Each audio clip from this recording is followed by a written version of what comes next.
प्रश्न 1, निम्नलिखित में से कौन विश्व बैंक समूह का हिस्सा नहीं है? तो कौन विश्व बैंक समूह का हिस्सा नहीं है?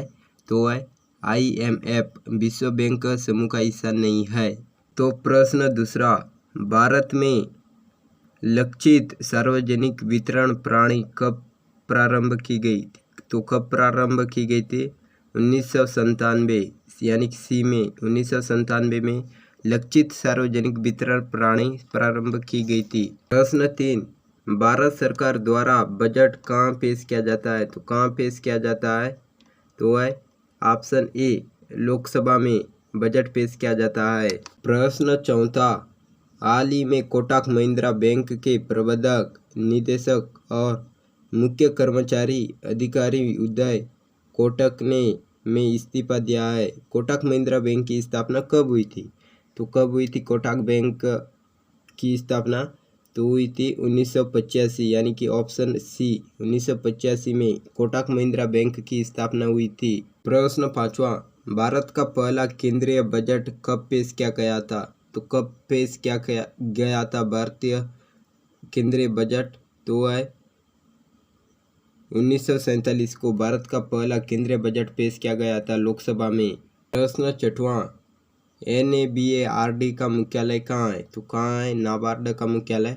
तो है ऑप्शन सी, मुंबई में स्थित है नाबार्ड का मुख्यालय। प्रश्न सातवां, SIDBI का मुख्यालय कहाँ है? तो कहाँ है SIDBI का मुख्यालय? तो है डी, लखनऊ में। तो आपका right answer option D, Lucknow होगा।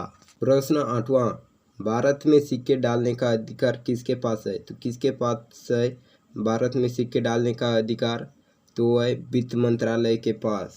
प्रश्न नौवां, निम्नलिखित में से किस संगठन में भारत शामिल नहीं है? तो किस संगठन में भारत शामिल नहीं है? तो है डी, उपरोक्त सभी में दिए गए MCQ में से, जैसे APC में भी नहीं है, आसियान में भी नहीं है, नाफ्टा में भी नहीं है। तो उपरोक्त डी वाला सही है, उपरोक्त सभी में शामिल नहीं है। प्रश्न 10वां, निम्नलिखित में से कौन सी क्रेडिट रेटिंग एजेंसी है? तो कौन है क्रेडिट रेटिंग एजेंसी? तो है ICRA। प्रश्न 11वां, भारत का पहला UPI ATM निम्न में से किस स्थान पर लॉन्च किया गया है? तो किस जगह पर लॉन्च किया गया है? तो मुंबई शहर में UPI ATM लॉन्च किया गया है। प्रश्न 12, भारतीय रुपये का प्रतीक चिन्ह किसने डिजाइन किया था? तो किसने डिजाइन किया था भारतीय रुपये का प्रतीक चिन्ह? तो है डी, उदय कुमार ने भारतीय रुपये का प्रतीक चिन्ह डिजाइन किया था। प्रश्न 13, भारत में किस प्रकार की मुद्रा प्रवणनीयता की अनुमति है? तो किसका अनुमति है? ए, पूंजी खाता, बी, चालू खाता। तो उपरोक्त दोनों, सी वाला आपका राइट आंसर होगा।